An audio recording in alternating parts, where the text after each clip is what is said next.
নমস্কার বন্ধুরা, শুভ বিবাহের আজকের পর্বের রিভিউ নিয়ে আমি চলে এসেছি তোমাদের সামনে।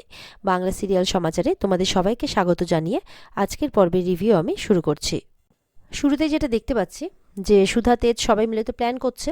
তারা প্ল্যান সাজাচ্ছে যে মন্দিরে দুটো গেট থাকবে, একটা ঢোকার একটা বেরোনোর, আর একটা পেছনের গেট থাকবে এমার্জেন্সি, যেটা খুব একটা ইউজ হবে না। আর ইন্সপেক্টর রশ্মি বলছে সেখানে আমরা সবাই পাহারাই থাকবো, সামনে গেটে আমি থাকবো আর ওখানে আমাদের লোকজন থাকবে। এদিকে দেখা যাচ্ছে এরা যা সমস্ত কথাবার্তা বলছে, ওদিকে সার্থক জেলে বসে ফোনে সবটা দেখছে আর শুনছে, আর সেই নকশাটা সার্থক জেলে বসে আঁকছে যে কোথায় কে কি থাকবে না থাকবে। তখন সেখানে ইমন আসে, এসে বলছে কি করছো সার্থক? বলে নকশার একটা ব্লু প্রিন্ট তৈরি করছি, ওখানে ওরা যা যা আলোচনা করছে সেটার। সার্থক বলছে ওদের চালে আমাদেরকে মাত দিয়ে দিতে হবে, তারপর সুধার মতো বলতে হবে চেক মেট। হিমন্ত খুব হাসছে, বলছে ওয়েল ডান সার্থক, কাল তো শিবরাত্রিতে শিবের মাথায় জল অবশ্যই ঢালবে সুধা, কিন্তু এই উপবাস আমি কখনোই সফল হতে দেব না। এদিকে ইমন আর সার্থকরাও তাদের চাল চালছে। ইমন বলছে তোমার প্ল্যান সাকসেসফুল করতে ইমন এবার জান লড়িয়ে দেবে, তুমি দেখো সার্থক। সার্থক বলছে মনে মনে জান লড়িয়ে দেওয়া যাই করো, তুমি তো শুধুমাত্র আমার একটা খুঁটি মাত্র। বলছে তাই কাল শিবরাত্রিতে কি হতে চলেছে সেটা তুমিও জানো না, এটা মনে মনে বলছে আর হাসছে। সুধা বলছে আমার পুরোপুরি বিশ্বাস যে বাবা ভোলা মহেশ্বর আমাদের সাথে এবার অবশ্যই থাকবেন। তেজ বলছে আমি সুধার সাথে সবসময় থাকবো, কোনো দমকা হাওয়া এলেও সেটা আগে আমার উপর দিয়ে যেতে হবে, সুধাকে ছুতেও পারবে না। বলছে যারা যারা সুধার ক্ষতি করার চেষ্টা করছে তাদেরকে তেজ বসু মল্লিক ছাড়বে না। এদিকে দোয়েল নাকি শিবরাত্রির উপবাস রাখবে, কিন্তু কিভাবে রাখবে সে তো কিছু নিয়ম কারণ জানেই না। তাই ভাবছে কি করে আমি সুধাদিকে ফোন করব। বলে না না, সুধাদি আমাকে অনেক সাহায্য করেছে, এখন আর সুধাদিকে বিরক্ত করব না। আর তাছাড়া আমি নিজেই এবার নিজের ভুল শুধরবো, তাই আমি নিজেই খোঁজ করব যে কি করে পাওয়া যায়। কিন্তু কি করি? আরে আইডিয়া, ইন্টারনেট আছে তো, ইন্টারনেটে জিজ্ঞাসা করে নি। তখন ইন্টারনেটে যখন সার্চ করছে তখন ঠাম্মি আসে, বলে যে ঠাম্মি থাকতে ওই বাক্সটাকে কি জিজ্ঞাসা করছিস? এগুলো সবাই মা ঠাকুমার থেকেই শেখে। শোন, নির্জলা উপোস রেখে প্রহরে প্রহরে জল ঢালতে হয়, দুধ ঘি দই মধু গঙ্গা জলে মিশিয়ে, এইভাবে সমস্ত নিয়মটা বলে দিচ্ছে আর কি ঠাম্মি দোয়েলকে। ঠাম্মি বলছে ফন্টের জন্য উপোস করবি তো? দোয়েল বলছে না বলে তুই আমাকে সবটাই বলতে পারিস, আমি তোর মনের কথা ঠিক জানতে পারি। তখন দোয়েল তার ঠাম্মিকে জড়িয়ে ধরে। দোয়েল বলছে হ্যাঁ ঠাম্মি, ফন্টের জন্যই করছি, চেষ্টা করব। তখন ঠাম্মি বলছে ভগবান তোকে এইভাবেই সুবুদ্ধি দিক। এদিকে সুধার মা আসে, দোয়েল কিছু ফেস প্যাক বানাতে দিয়েছিল, সেটা নিয়ে দোয়েলকে দেয়। তারপর তো খুব কাঁচতে কাঁচতে রান্নাঘরের দিকে যায়। তারপর দেখছে যে রক্ত উঠছে কাঁচতে কাঁচতে। তখন মনে মনে বলছে কয়দিন থেকে কাঁচতে কাঁচতে দেখছি রক্ত উঠছে, হে ঠাকুর তুমি আমার কোন রোগ বাঁধালে, এমন করেই বলছে সুধার মা। এরপরে সুধা তেজ সেই মন্দিরে আসে। তারা ঠিক করেছে সেই মন্দিরেই পুজো করবে যেই মন্দিরে তেজ সুধার জন্য প্রার্থনা করেছিল আর সুধার প্রাণ ফিরে এসেছে। তো সেই মন্দিরে গেছে। তারপর সুধা তেজকে বলছে তুমি এখানে কত কষ্ট পেয়েছিলে না সেদিন? তখন তেজ বলছে কষ্ট বলো না, তোমার জন্য করা কোনো জিনিসই আমার কষ্ট বলে মনে হয় না। সেদিন এই মন্দির জাগ্রত, আমি এটা শুনেই এই মন্দিরে ছুটে চলে এসেছিলাম। আর এখানে এসে কেন জানি না আমার মনে হচ্ছিল বারবার যে তোমাকে আমি অবশ্যই ফিরে পাবো। তেজ বলছে খানিকটা রাগও ছিল, তোমাকে বিপদে পড়তে হয়েছে জেনে, তোমার প্রাণ ভিক্ষা চাইতে হচ্ছে জেনে, না জানি ভগবানকে সেদিন কি না কি বলে ফেলেছি আমি। তারপর সেদিনের জন্য হাত জোর করে ক্ষমাও চাইছে মায়ের কাছে। সুধা বলছে আসলে কি জানো তো, উনি আমাদের সব কথা শোনেন, তারপর ভক্তের শ্রদ্ধা ভক্তি নিষ্ঠা দেখে ওদেরকে ফল দেন। তাই তো উনি বিপদে সবসময় আমাদের পাশে থাকেন, কখনো আমাদের খালি হাতে ফেরান না আর ফেরাবেনও না। সুধা বলছে আমি কখনো ভাবতে পারিনি যে আমাকে কেউ এতটা ভালোবাসবে, তাই আমি ভগবানের কাছে প্রার্থনা করব যাতে প্রতিটা জন্মে তোমাকে আমার স্বামী হিসেবে পাঠায়, এছাড়া আমার ঈশ্বরের কাছে আর কিচ্ছু চাওয়ার নেই। এরপরে দোয়েল মন্দিরে পুজো দিতে যাবে বলে রেডি হয়ে এসেছে, আর বলছে যে আমি পুজো দিতে যাচ্ছি, সেই মন্দিরেই যাচ্ছি যেই মন্দিরে সুধাদির জন্য প্রার্থনা করেছিল জামাইবাবু আর ও ভালো হয়েছিল, সেখানে সবাই মিলে একসঙ্গে পুজো দেব। এরপরে তো সুধার মা দক্ষিণা এনে দেয়। তারপর তো খুব কাঁদছে, বলছে তুমি ঠিক আছো তো? তুমি তো খুব কাঁদছো। বলে আমার কিচ্ছু হয়নি, আমি ঠিক আছি, তুই যা তাড়াতাড়ি বেরিয়ে পড়। এরপর তো কাঁদতে কাঁদতে দেখা যাচ্ছে যে সুধার মা অজ্ঞান হয়ে যাচ্ছে। তখন সুধার দাদা এসে ধরে আর কি যে কি হয়েছে তোমার? বলে না না কিছু হয়নি। সুধার মা বলছে একটু মাথাটা ঘুরে গেছিল। অদিতি বলছে মাথা তো ঘুরে যাবেই, সারাদিন খাওয়া নেই দাওয়া নেই, সারাদিন শুধু সুধা সুধা করে যাচ্ছে, ঠিক সময়ে খাচ্ছেও না, ঘুমোচ্ছে না, সব কাজ একা হাতে করতে হবে। এরপরে তো সুধার মা আরও কাঁচতে কাঁচতে তো রক্ত বেরিয়ে পড়ে, আর সেটা কিন্তু সবাই দেখে ফেলে, দেখে তো সবাই অবাক হয়ে যায়। এদিকে তো সুধারা সবাই ডেকোরেশনের কাজে লেগে পড়েছে, সবাই সবার মতো করে, কেউ প্যান্ডেল সাজাচ্ছে, কেউ ফুল আনছে, কেউ ব্যানার লাগাচ্ছে, বিভিন্ন রকমভাবে তারা সবাই মিলে কাজে লেগে পড়েছে। এবার তো ঠাকুর মশাই আসেন, আসতেই সুধা তেজকে ডাকে, দুজনের সামনে আসে, বলে তোমাদেরকে অনেক ধন্যবাদ এইভাবে পুজোটাতে স্পন্সর করার জন্যে। তোমরা আছো বলে এবার পুজোটা খুব ধুমধাম করে হচ্ছে, আর দেখো এবারের পুজো খুব ভালো হবে।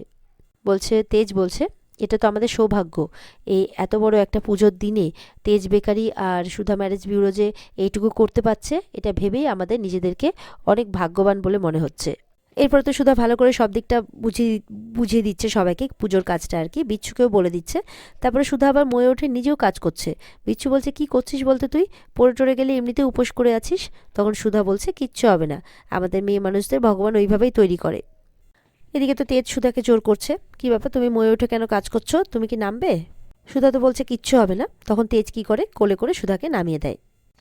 এদিকে দেখা যাচ্ছে সার্থক জেলে বসে কিভাবে সুধাদের ক্ষতি করবে সেই প্ল্যান করে যাচ্ছে। সুধার সাথে এর আগে যত রকমের অত্যাচার করছে সেগুলো সব কিছু মনে পড়ছে সার্থকের। তো তেজ তো কোলে করে নিচে নামিয়ে দেয়, সুধাকে ধরেই আছে। সুধা আর তেজ তখন দুজনের দিকে তাকিয়ে আছে। তেজ বলছে শেষে তেজের কোলে এসে পড়তে হলো তো, যখন প্রথম তোমাকে কোলে নিয়েছিলাম তখন কিন্তু বুঝিনি যে এটাকেই তুমি অভ্যেস করে নেবে। সুধা বলছে তেজ আমি না এটা অভ্যেস করিনি, সবসময় তুমি এটা ইচ্ছে করেই করো, আমি পরিষ্কার বুঝতে পেরেছি। ওদেরকে দেখে না ঝিনুকরা সিটি মারছে। জ্যোৎস্না বলছে ভগবান যেন সারা জীবন দুজনকে এইভাবে একসাথে রাখে, ওদের যেন কখনো কারোর নজর না লাগে। এরপর তো ঝিনুক পেছনে লাগছে যে কি হচ্ছে দিদি এসব। আর সার্থক তো সমানে জেলে বসে সুধার কথা ভেবেই চলেছে, আর সুধার নামে জপ করছে। তারপর সুধা যে প্রত্যেকটা ব্যাপারে মানে সার্থককে একদম ধরিয়ে দিয়েছে পুলিশের হাতে। সার্থক যখনই কোনো প্ল্যান করতে গেছে সুধাই এসে সেটাতে বাধা দিয়েছে, সেই সব কিছুও ভাবছে সার্থক বসে বসে। আর বলছে তোমার রাগ জেদ কিভাবে এই সার্থক চ্যাটার্জিকে একেবারে উন্মাদ করে দিয়েছে। তারপর বলছে তোমাকে আমার খুব দেখতে ইচ্ছে হচ্ছে, এইসব কথাই বলে যাচ্ছে, ভেবে যাচ্ছে। তারপর আবার বলছে যে আমি এমন কিছু একটা আজকে করতে চলেছি যে সবকিছু কাচের মতো স্বচ্ছ করে দেবে, যে সুধার জীবনে একমাত্র আমি আছি, আর কেউ নেই। এদিকে তেজ কিন্তু ইন্সপেক্টর রশ্মির সাথে কথা বলছে আর প্ল্যান করছে যে আমি এখানে কিন্তু বাকি ব্যাপারটা দিকে নজর রাখছি এখানে দাঁড়িয়ে, আর ওই গেটে তো আপনাদের লোকজন আছেই। বলছে এটাই আমার পজিশন তো। রশ্মি বলছে হ্যাঁ, সামনে এন্ট্রান্সে থাকবো আমি, আর পেছনে এন্ট্রান্সে থাকবে ছদ্মবেশে যান। এবার তো যে যার পজিশনে চলে যায়, আর ইন্সপেক্টর রশ্মি বলছে যদি কোনো গতিবিধি দেখেন তাহলে অবশ্যই আমাকে খবর দেবেন। এদিকে সুধা ঠাকুরের কাছে প্রার্থনা করছে যে আমি জানি তুমি কিছুতে অন্যায়কে জিততে দেবে না, অপরাধীদের তুমি শাস্তি দেবে, অপরাধীদের কোনো উদ্দেশ্য তুমি সফল হতে দেবে না, সেই ভরসাতে আমি তোমাদের কাছে এসেছি, তোমার কাছে এসেছি সবাইকে নিয়ে। আমার যা হয় হোক, কিন্তু দেখো আমার পরিবারে যাতে কেউ কোনো ক্ষতি না করতে পারে। এদিকে কাতলা ফোন করে তুহিনাকে জানাচ্ছে যে কাজ হয়ে গেছে, আমি লাইট আর সাউন্ডের কাজ করার বাহানায় স্পাই ক্যামটা লাগিয়ে দিয়ে এসেছি, এবার এখানে যা যা হবে সবটা দেখা যাবে। তুহিনা বলছে ঠিক আছে, যাতে কেউ সন্দেহ না করে, রেশমির উপরে কিন্তু নজর রাখবে, আজকে ওকে কিন্তু আমাদেরকে তুলতেই হবে। এদিকে ইন্সপেক্টর রশ্মি চলে এসেছে কাতলার কাছে, বলছে দাঁড়ান, আপনি কে? আপনাকে তো পুজো কমিটির লোক বলে মনে হচ্ছে না, তাহলে আপনি এখানে কি করছেন? বলছে আমি একটু লাইটের কাজ দেখতে এসেছিলাম।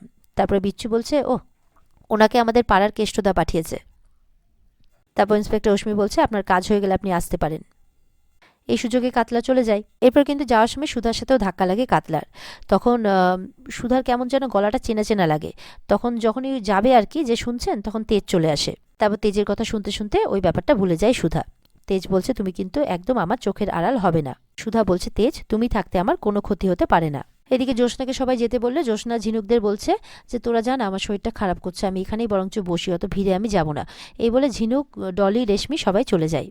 যাওয়ার সময় রেশমি বারবার করে পেছনের দিকে তাকাচ্ছে। ডলি বলছে এই রেশমিদি, তুই পেছনে কি দেখছিস, চল পুজোর দিকে চল। রেশমি আসলে ভয় পাচ্ছে যদি কেউ ওকে ফলো করে। তারপর ওকে বুঝিয়ে সুঝিয়ে ডলি পুজোর ওখানে নিয়ে চলে যায়। পরে তেজ মাইকে অ্যানাউন্স করছে যে এই পুজোর দিনে আজকে এখানে স্পন্সর করেছে তেজ বেকারি, আর আয়োজনের দায়িত্বে আছে সুধা ম্যারেজ ব্যুরো। এখানে আপনাদের সবাইকে স্বাগত। বলে এখানে যারা বাবার মাথায় জল ঢেলে পুজো দিতে এসেছেন তাদের উপোস ভাঙার জন্য এখানে ভোগেরও ব্যবস্থা আছে। লোকজন বলছে এখানে প্রতিবার পুজো দিতে আসি, কো এরকম তো দেখিনি, কি সুন্দর সাজিয়েছে, আবার ভোগেরও নাকি ব্যবস্থা আছে। মানে বাকি সবাই খুব খুশি যারা পুজো দিতে এসেছে। এদিকে একে একে মানুষ পুজো মানে জল ঢালছে বাবার মাথায়, আর এদিকে সমুদ্র আর ঝিনুক সবার হাতে মানে ভোগ বিতরণ করছে, মিষ্টির প্যাকেট তুলে দিচ্ছে। এদিকে অনিমেষ তেজের কাছে এসে বলছে মিষ্টিগুলো তো সেই সুন্দর লাগছে রে, খেয়ে দেখি। হ্যাঁ বলে অনিমেষ খেতেও সুন্দর করেছে, মানে খেতেও শুরু করেছে আর কি মনের আনন্দে। আর বলছে যে কি অপূর্ব খেতে রে। বলছে বৌদিদির হাতে কিন্তু জাদু আছে, মানতে হবে, এত সুন্দর মিষ্টি আমি এর আগে কখনো খাইনি। অনিমেষ বলছে যে নে তুইও খা। বলে না আমি খেতে পারবো না। বলে কেন রে? বলে আমার উপোস আছে।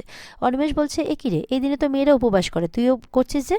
বলছে সুধা আমার মঙ্গল কামনায় আমার জন্য উপবাস রেখেছে, আমার নামে পুজো দেবে, এত কষ্ট করবে, তো ও যদি পারে তো আমি পারবো না কেন? সমুদ্র তখন বলছে, এটাকে প্রেম বলে বুঝলি, দাদা ভাইয়ের মতো ভালোবাসতে আমরা কেউই পারি না। অনিমেষকে বলছে, বলে এটা কিন্তু শেখা উচিত। বিচ্ছু তখন বলছে, আমার সুধাদি সত্যি ভাগ্য করে জামাইবাবুকে পেয়েছে। এদিকে সার্থক বলছে, যতই উপবাস করো, যতই সাধনা করো, কোনো লাভ হবে না, সব বেকার হয়ে যাবে। জেলে বসে সব দেখছে মোবাইলে আর বলে যাচ্ছে। সার্থক বলছে, কারণ আজ বিপদটা সুধাময়ী নয়, আজ বিপদটা তোর তেজ। হ্যাঁ, তেজ বসু মল্লিকের, এরকমটা বলছে আর হেসে যাচ্ছে। এদিকে তো ঝুম্পাও মন্দিরে পৌঁছে গেছে। সুধা দেখে বলছে, ঝুম্পা তুমি সকাল থেকে কোথায় ছিলে? বলে, আসলে জানো তো আমার তো ফাস্টিং করার কোনো অভ্যেস নেই, তো আমি করেছি, তো আমার মাথাটা খুব রাউন্ড রাউন্ড ঘুরছিল আর কি, তো রাউন্ড রাউন্ড ঘুরতে ঘুরতে যদি আমি গ্রাউন্ডে ফল করতাম, ওই জন্য আমি গাছের ছায়াতেই বসেছিলাম। তো বলছে যে ঠিক আছে, তুমি তাহলে কিন্তু ভালো মতো করে পুজো দিও, আর খাবে না কিন্তু একদম। বলে, না না তুমি চিন্তা করো না, আমি একদম খাবো না, তাই বলছে। তারপর সুধা ঝুম্পাকে মন্দিরে নিয়ে চলে যায়। ঝিনুক এদিকে মনে মনে বলছে, ওরা এখানে সবাই সবার স্বামীর জন্য উপবাস রেখেছে, আমিও এদিকে সমুদ্রের জন্য রেখেছি, যাতে সমুদ্রের কোনো অমঙ্গল না হয়। জানি না এটা ঠিক করছি না ভুল, কি নাম এই সম্পর্কটা তাও জানি না, হয়তো এই ব্রত পালনের অধিকারটা ঝুম্পারই। কিন্তু আমার বিশ্বাস, সমুদ্রকে আমার মতো করে ভালোবাসতে, ওর ভালো চাইতে কেউ পারে না, তাই নিজের ভালোবাসার খাতিরে সব নিয়ম মেনে আমি এই পুজো সম্পন্ন করব। ঝিনুক এমনটা বলছে মনে মনে। এদিকে ইন্সপেক্টর রশ্মি তার সঙ্গসাথীদের ভালো করে বুঝিয়ে দিচ্ছে, সবাই কিন্তু অন্য ইউনিফর্মে আছে, বুঝিয়ে দিচ্ছে সবাই কিন্তু চারিদিকে ভালো করে নজর রাখবে। আর সুধা ম্যাডামের চারপাশে সন্দেহজনক কিছু ঘটলে অবশ্যই আমাকে ইনফর্ম করবে। এদিকে তেজ সুধাকে বলছে যে ভিড় অনেকটা বেড়ে গেছে, আমাদের এবার পুজো করে নেওয়া উচিত। এদিকে ইমনও ছদ্মবেশে সেজে চলে এসছে, শাড়ি পরে পুরো মুখটুক ঢেকে শিবের মাথায় জল ঢালবে, আর তেজের হাত থেকেই নাকি জল খাবে। ইমনের প্ল্যান সাজাতে এখানে চলে এসেছে। আর এখানে আজকের পর্ব শেষ হয়ে যায়। তো বন্ধুরা, এই ছিল আজকের পর্বের রিভিউ। ভালো লেগে থাকলে অবশ্যই পর্বকে লাইক, কমেন্ট আর চ্যানেলকে কিন্তু সাবস্ক্রাইব করতে ভুলবে না। আর পর্বে বিস্তারিত দেখতে অবশ্যই তোমরা স্টার জলসার পর্দায় চোখ রাখবে। তাহলে ভালো থেকো সবাই। আর ফুল এপিসোড দেখতে তো অবশ্যই বললাম চোখ রাখতে হবে স্টার জলসার পর্দায়। আর দেখা হচ্ছে তাহলে আগামীকালকে তোমাদের সাথে নতুন পর্বের রিভিউ নিয়ে। ভালো থেকো, টাটা।